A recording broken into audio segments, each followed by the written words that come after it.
I'm looking at more cash than I would say like the majority of tech startups will ever make in profit. All the businesses that I'd started before, I always just fucked around way too much for way too long with stuff that didn't actually drive revenues. And I just told myself, whatever I do next, I'm just going to shorten the period between starting and revenue as much as I possibly can. Hello and welcome back to Indie Bites, the podcast where I bring you stories of fellow indie hackers in 15 minutes or less. Today I'm talking to Flo Schirmer about sweaty startups, a term for old-fashioned low-risk businesses that are often service-based and unsexy. I'm talking window cleaning, car washing, self-storage, house moving and plenty more. We're going to discuss if you can do this as a side hustle, if you should do this over a regular software business, and what you need to do to get started with some ideas along the way. But if you do get started, one thing you might want to do is set up an email newsletter for your sweaty startup. And for that, I'd like to thank my sponsor, Email Octopus. They're an email platform focused on affordability with a very generous free plan and ease of use without the bloated features that some of these email apps have. So you can focus on shipping and growing your audience, which regular listeners know is essential for growth in the early days. So to get started with an email platform that just gets out of the way, where you can contact up to 2,500 people for free, head to emailoctopus.com or hit the link in the show notes. Flo, welcome to the pod, mate. How are you doing? Dude, I'm doing good. I was just thinking, if all this failed for you, you could be one of those auction guys. I don't know. I've never heard someone speak so fast in my life with only a couple of mistakes. So, anyway, Flo, your side hustle is not like a side hustle making a little bit of the side flow. No. This at its peak in August made 40 grand. This is a big sweaty startup. But what the heck is that? I've heard this term going around. Nick Huber made it popular. How would you define it? So my background in terms of entrepreneurship is I've done pretty much most of the popular things that people do. So I used to own a DTC brand. I built and sold a dog food business. I have built a little tech startup. So I've done B2B SaaS. That was sort of medium successful. I've done another sort of consumer SaaS which failed. But then I got a bit worried that AI was going to eventually take my job, and it actually kind of got to me a little bit. And I was like, okay, I need to see if it all does happen that way, could I make a bit of money? And I read this great Nick Huber essay, which is about how to start a window cleaning or a jet washing business. And he kind of gives you the step by step. It's literally what I did. So I just bought some secondhand window cleaning equipment. I was on my honeymoon watching window cleaning tutorials so that I knew what to do when I got there, and then just got back Saturday morning, set off with my friend. We borrowed a ladder and just knocked on doors all of Saturday, all of Sunday, and we made just under £1,000. And I had this moment on the Sunday night where I was like, I'm looking at more cash than I would say the majority of tech startups will ever make in profit before they fail. And I was like, wow, I've tried so many different things. I've worked hard at so many different things, but this was actually work equals cash in my pocket. To me, it's basically businesses where the road from where you are to revenue is incredibly short. You don't have to build MVPs, you don't have to pitch investors, you don't have to do all this stuff. You can kind of just go out, and in exchange for services or products, you make money. But this isn't the side hustle you have now. Why'd you stop doing the window cleaning? So the window cleaning was kind of just a gateway drug.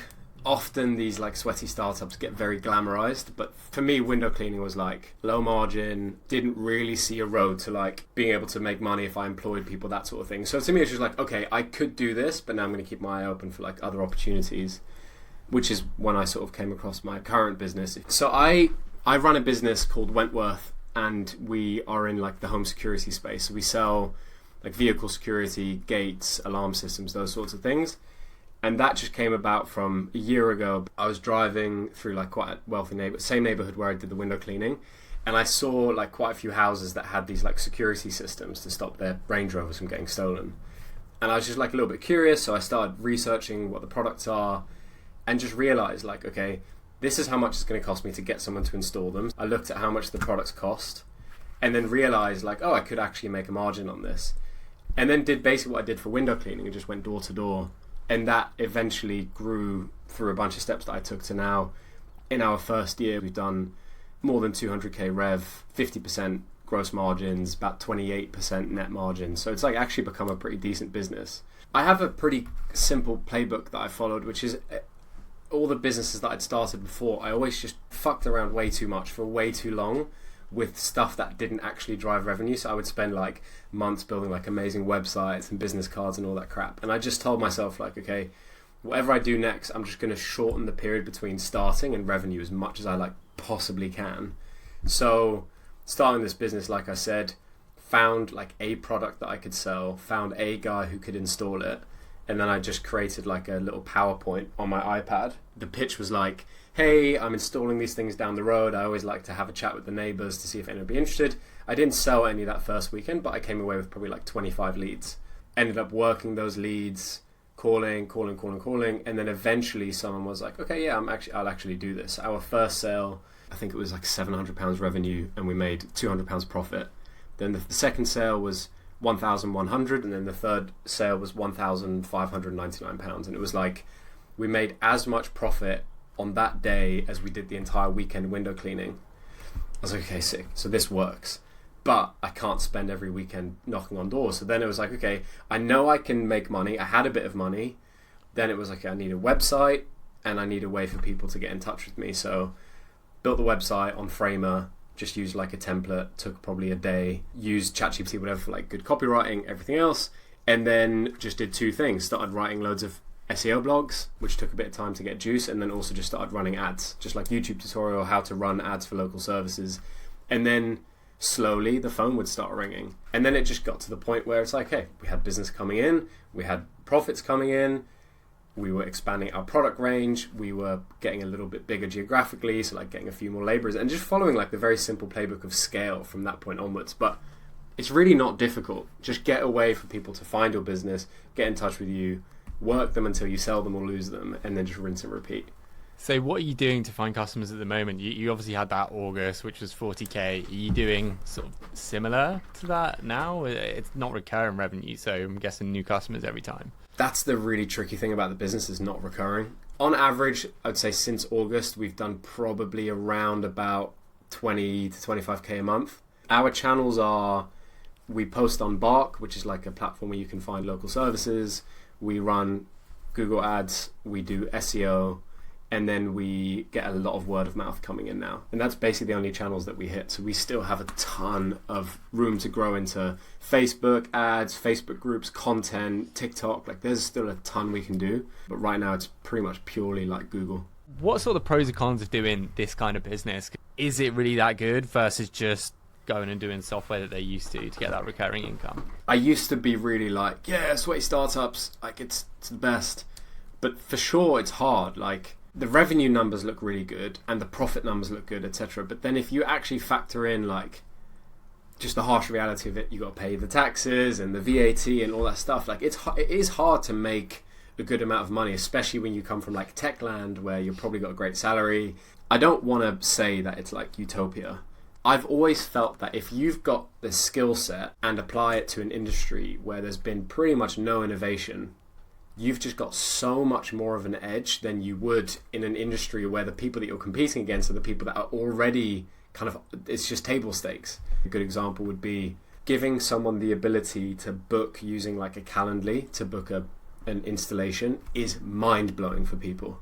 Whereas in our industry, James, like in tech, that's just table stakes. Business is already so hard. Startups are already so difficult. You got to try and find your edge. That's kind of why I like to do sweaty startups. I'm not a genius, but you can look like one quite quickly if you just take the stuff that we know in SaaS and apply it to home services. Mm-hmm. You're right about this edge we have as people in tech. Apart from like Calendly stuff, how can you use your edge to make a sweaty startup more effective? So a big one is like, I know a lot of people in these industries, they're running everything out of like a notebook. And it's funny, my co-founder, he runs everything out of a notebook. And I literally, we nearly have like fist fights of me telling him to just please use the CRM, otherwise I can't do my job. Secondly, a lot of trades spend a ton of time on like paper invoices, accounting at the end of the month, that sort of thing.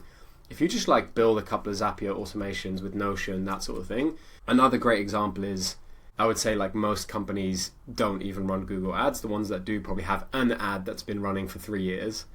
But if you can layer on like some sophisticated ad accounts set up, you know, copy testing, variants, landing pages, all those sorts of things, you can crank that conversion rate. And again, I think most people in this industry wouldn't even know how to approach that.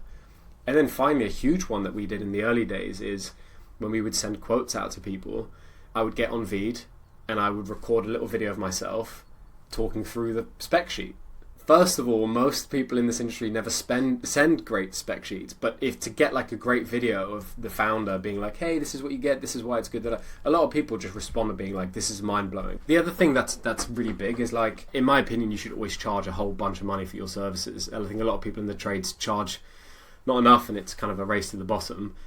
And a great way to justify high prices is to give people like a really great experience. Let them pay contactless on site, you know. All those things can help you build like a really high margin business. It's interesting as you were saying that. I'm thinking of like all the local services that I use. There was a cleaner that I hired to clean my flat. And actually, cleaner and window cleaner, first of all, so hard to find and so hard to differentiate between them. Oh my god, yeah. Like I don't know who's better. Like, your brands all look the same. Usually my process is I'll put a message out on Facebook, see who gets recommended, then send them a Facebook message. The guy came around, I went to like pay him. I was like, what's your bank details? He's like, no, cash only.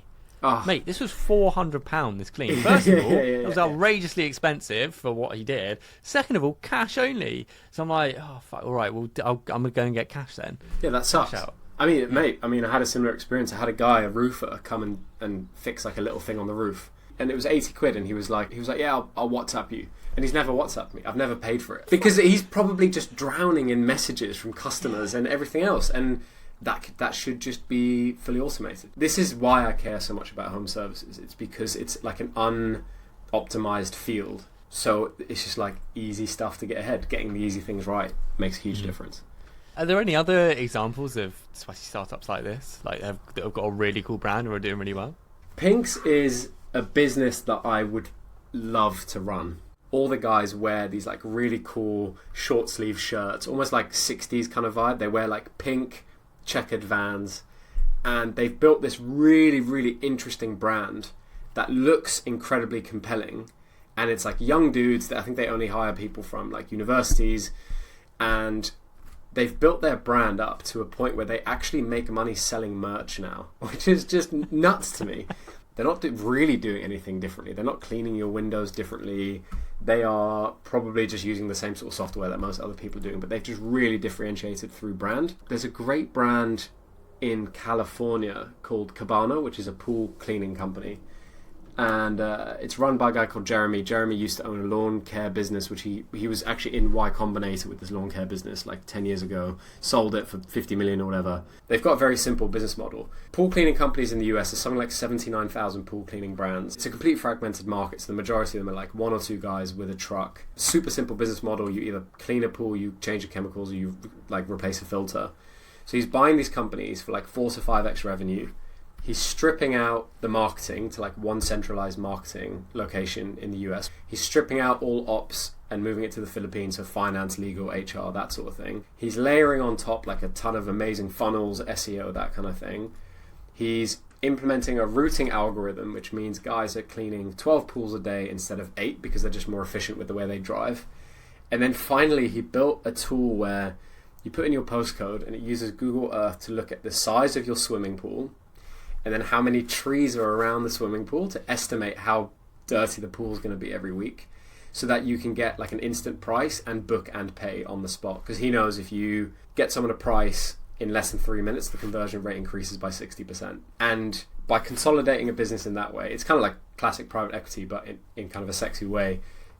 After about 4 or 5 years or whatever, you can probably exit those business for like 15 to 18x multiples. It's just multiple arbitrage. And he said with a straight face, he was like, I think we'll have $1 billion pool cleaning brand in like 5 years. And I believe him. So, Flo, if people are interested in taking this approach, what kind of sweaty startup should they start? So if I wasn't doing the home security thing, there's 2 businesses that I find really interesting.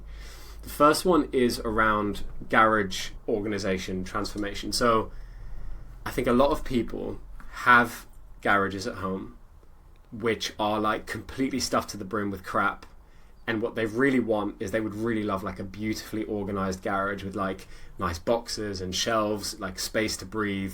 I think what you could do is go door to door in rich areas and basically pitch people on a service where you go in and you transform their garage. The second one that I think about a lot is around like handyman subscriptions. So I'm currently looking to sell my flat, and there was like this long list of things that I had to do in my flat. Like there was a couple of areas that needed a bit of painting, and like there was a drip on this tap and this toilet was leaking a bit, and I got a handyman in and he sort of sorted it all out. And it made me think you could do like a handyman subscription thing where you go to, again, wealthy people with big houses, and you say every single month, whenever you call us, we're going to come round.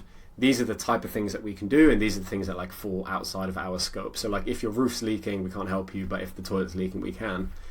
And then you just get a couple of handymen on your books, you subcontract the work to them, you basically just try and get sales, and the funnel would be pretty easy. You run ads on handyman, you solve someone's problem, then you upsell them to the subscription. And there's a second revenue stream there where you get all the subscription money, but for anything major that needs doing, you either do that work and charge a bunch of money, or you partner with like a plumbing company who gives you kickback on all of that. Those are like two sweaty businesses that I think have like real scale. You can make real margin on it, and I think they would just be a ton of fun to run. I end every episode on 3 recommendations: a book, a podcast, an indie hacker, entrepreneur. Podcast, it's got to be My First Million. Yeah. Everyone knows My First Million, but like these guys do a really good job at shining a light on like these sort of scrappier type businesses. There's only one book if you're going to do this. It's called $100 Million Leads. Alex Hormozi. I know that he's like a little bit of a meme sometimes, and he's got the other book, which is $100 Million Offers. I find that this book in particular, if you're going to start a home service business or any sort of sweaty business, just do this. Well, mate, that's superb. Thank you so much for coming on this episode of Indie Bites. Yeah, mate, congrats on all your success. Thank you for hosting me.